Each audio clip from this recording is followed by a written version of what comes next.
پاکستان کی 90 سے زیادہ فیصد تجارت سمندر کے راستے سے ہوتی ہے. ہمارا ملک 1000 کلومیٹر کا طویل ساحل جبکہ کراچی، پورٹ قاسم اور گوادر جیسی بندرگاہیں رکھنے کے باوجود 24 کھرب ڈالرز کی عالمی تجارت سے صرف $1.5 ارب حاصل کرتا ہے. پاکستان میں بلو اکانومی کا پوٹینشیل $100 ارب سے زیادہ کا ہے. بلو اکانومی جو ہے نا، اس میں ایک ریسورس ہے جو اللہ تعالیٰ نے آپ کو پرووائڈ کیا ہوا ہے آپ کے گھر میں. باقی اکانومی کے جو چیلنجز ہیں اس میں بہت سارے ایسے ہیں جس پہ آپ دوسرے لوگوں پہ ڈیپینڈنٹ ہوتے ہیں، لیکن بلو اکانومی کے سلسلے میں آپ کسی پہ ڈیپینڈنٹ نہیں ہیں. آپ کے پاس اپنا ریسورس موجود ہے، آپ کے پاس فش ہے، آپ کے پاس میرین لائف ہے، آپ کی شپنگ ہے، آپ کی 95% ٹریڈ سی سے آ رہی ہے، آپ کی 100% تیل آپ کا سی سے آ رہا ہے، آپ کی کوسٹ لائن ہے جس پہ بہت ساری چیزیں ہیں، کوسٹل ٹورزم آپ ڈیولپ کر سکتے ہیں. یہ سب چیزیں وہ ہیں جو اللہ تعالیٰ نے ہمیں پرووائڈ کی ہوئی ہیں. ہمیں صرف ان کو ایکسپلائٹ کرنا ہے، ان کو کیپٹلائز کرنا. ماہرین کا خیال ہے کہ آئندہ 10 سالوں میں بلو اکانومی کو $50 ارب تک لے جایا جا سکتا ہے. پاکستان نے جولائی 2025 میں بندرگاہوں اور بلو اکانومی کے فروغ کے لیے نیشنل میری ٹائم پالیسی کا اعلان کیا تھا. اس کے علاوہ حکومت نے 2025 میں سی فوڈ ایکسپورٹ کے فروغ کے لیے 10 سالہ نیشنل فشریز اور ایکوا کلچر پالیسی کا اعلان کیا. میری ٹائم وزارت نے بلو اکانومی کے فروغ کے لیے سی پیک اور گوادر کو خطے میں اہم تجارتی مرکز بنانے، شپنگ فلیٹ کی توسیع اور شپ بریکنگ انڈسٹری کے فروغ کے لیے میری ٹائم ویژن 100 کا اعلان کیا. چیئرمین کے پی ٹی ریئر ایڈمرل شاہد احمد ہمارے ساتھ موجود ہیں. ہم ان سے پوچھیں گے کہ کچھ دنوں میں، پچھلے کچھ مہینوں میں جو ہم نے ایک ڈیولپمنٹ دیکھی ہے اس کا کریڈٹ بھی ان کو دیتے ہیں اور ان سے پوچھتے ہیں اس کی وجہ کیا ہے. Thank you so much for joining us on the news age. Thank you madam, آپ کا شکریہ، آپ نے مجھے ٹائم دیا اور میری ٹائم سیکٹر کے بارے میں آپ نے کوشچن کیا.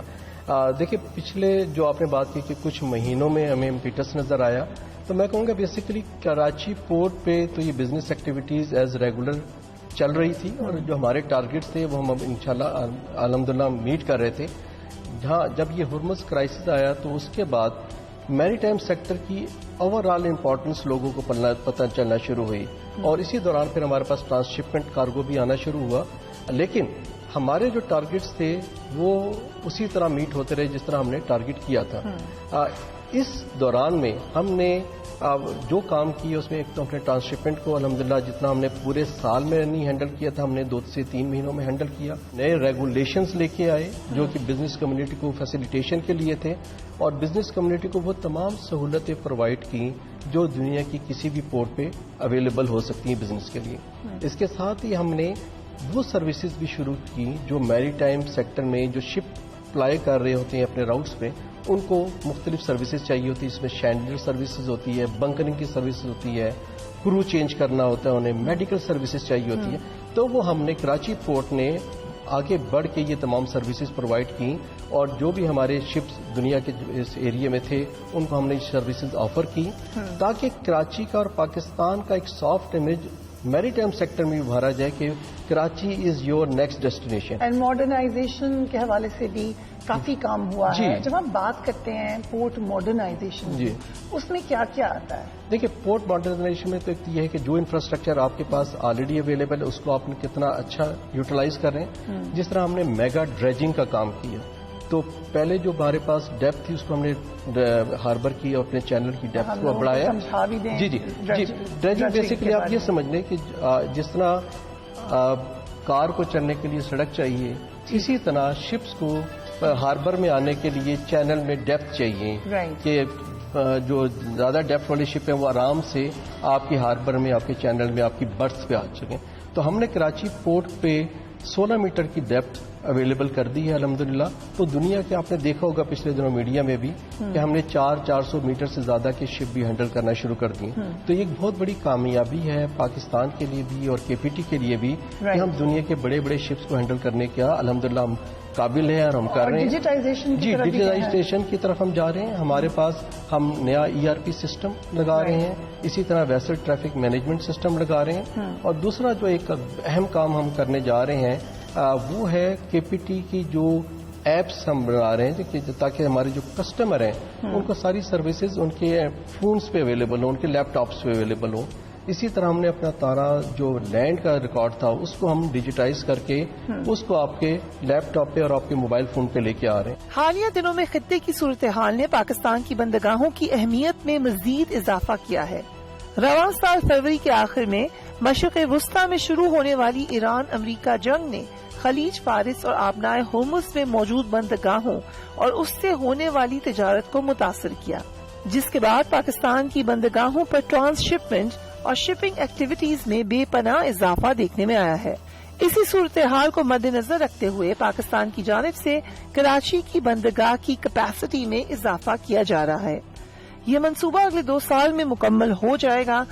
اس کے علاوہ کراچی پورٹ کی گہرائی میں بھی اضافہ کیا گیا ہے، جس کے بعد اب دنیا کے بڑے بحری جہاز کراچی پورٹ پر بآسانی لنگر انداز ہو سکتے ہیں. 12 جولائی کو دنیا کے بڑے کارگو بحری جہازوں میں شامل MSC ایرکا کراچی پورٹ پر لنگر انداز ہوا اور پورٹ پر 3000 کنٹینرز کو ڈیل کیا گیا. اس کے علاوہ 16 جولائی کو 2000 سے زائد الیکٹرک گاڑیاں لے کر cargo MV Grande Shanghai Karachi port پر لنگر انداز ہوا. اس وقت آپ دیکھ سکتے ہیں ہمارے پیچھے ایک بہت بڑی شپ موجود ہے اور یہاں پہ گاڑیوں کا یہ کنسائنمنٹ آیا ہے. اس کی انوگریشن ہونے لگی ہے. As you can see right now they going to inaugurate it. اور یہ گاڑیاں جو پاکستان میں اتنی بڑی تعداد میں آئی ہیں یہ یہاں پر موجود ہوں گی. کس طریقے سے کام ہوتا ہے یہاں پر آپ دیکھ سکتے ہیں. گاڑیوں کی بڑی تعداد یہاں پر موجود ہے. اس وقت پاکستان میں اس سے بڑی تعداد میں یہ والی گاڑیاں نہیں آئی ہیں. چیئرمین KPT بھی یہاں پر موجود ہے. MNA صاحب بھی موجود ہے.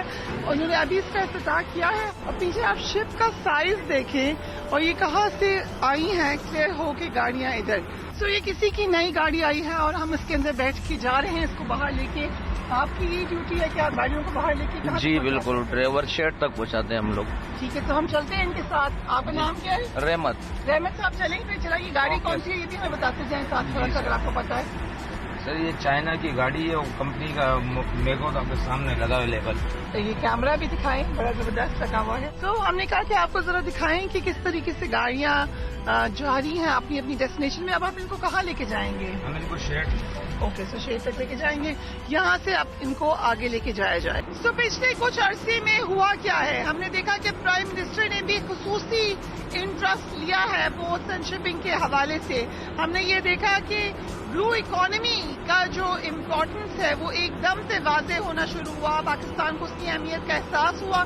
اسی لیے ہم نے ایک ایکٹیویٹی تھرو آؤٹ دیکھی ہے, چاہے وہ میری ٹائم کی منسٹری ہو, چاہے وہ پرائم منسٹر کا آفس ہو, چاہے وہ دیگر ایریاز ہوں. اس وقت ہم دیکھ رہے ہیں پورٹ کے اوپر کا منظر. پورٹ کے اندر بھی آپ کو ایفیشنسی ایک دم سے انکریز ہوتی ہوئی نظر آئی ہے. پہلے بھی یہاں پہ ایفیشنسی موجود تھی. اب ہم دیکھ رہے ہیں کہ نہ صرف ڈیجیٹل کیا جا رہا ہے تمام کی تمام چیزوں کو, بلکہ اس کو جتنا ماڈرنائز کر سکتے ہیں اے آئی کے استعمال کے ساتھ اس طرف جایا جا رہا ہے. جس طریقے سے دنیا تبدیل ہو رہی ہے اسی طریقے سے باتوں کو ہم دیکھ رہے ہیں. آپ دیکھ رہے ہیں اس وقت ایکٹیویٹی آپ کو فل فلیج نظر آ رہی ہے. جو کمرشل شپ بلڈنگ ہے وہ ریزیوم ہے یہاں پر. اس کے علاوہ ٹیکس کے حوالے سے بھی بہت سارے ریفارمز دیکھے گئے ہیں. ہم نے یہ بھی دیکھا ہے کہ پاکستان ایک دفعہ دوبارہ شپنگ انڈسٹری کے حوالے سے اور جو بزنسز ہیں ان کے حوالے سے ایکٹیویٹی کو بڑھانے جا رہا ہے. اور ہم یہ بھی دیکھ رہے ہیں کہ فشریز کے اندر اور ایگریکلچر کے اندر بھی ایکسپورٹس کو بوسٹ کرنے کی کوشش کی جا رہی ہے.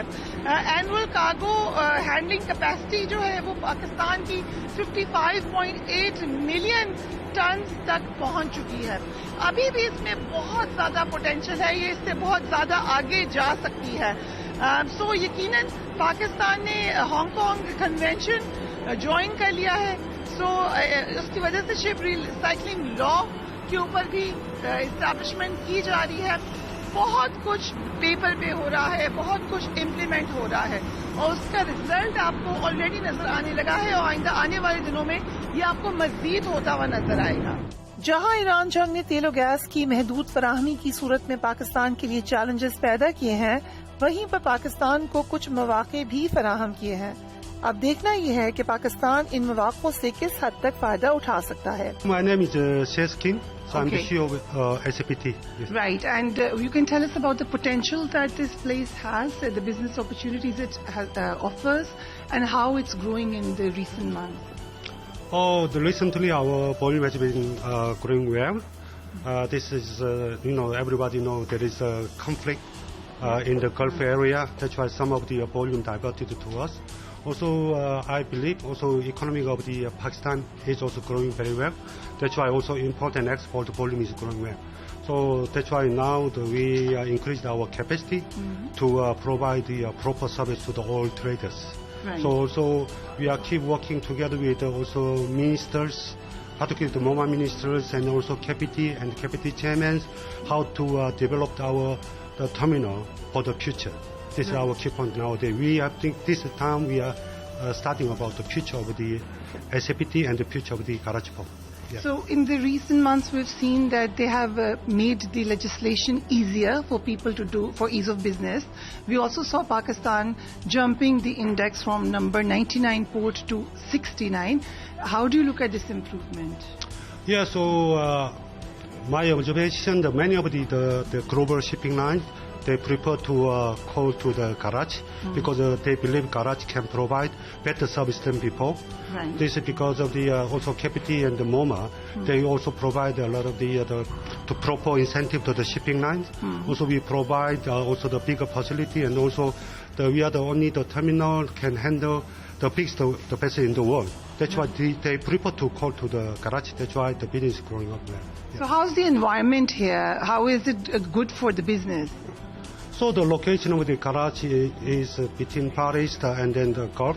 Now there is the conflict in the Gulf. That's why some of the customer shipping line, they want to divert the vessels and the volume to the Karachi. That's why I think potential of the Karachi will be at the moment also good. Maybe it will be better. It will get better. And what is the extreme potential? What are we capable of doing from here? So at the moment, so we have to focusing on the local traders, import and export the smooth to supporting the Pakistan economics, and then also the future. Also maybe the government have a plan to expand the terminal and then to attract the more the traders volume is also more the transit to the CIS countries because they don't have the port. They need Pakistan to provide the sea transportation and then to bring it to their country. That's also big potential for the Pakistan.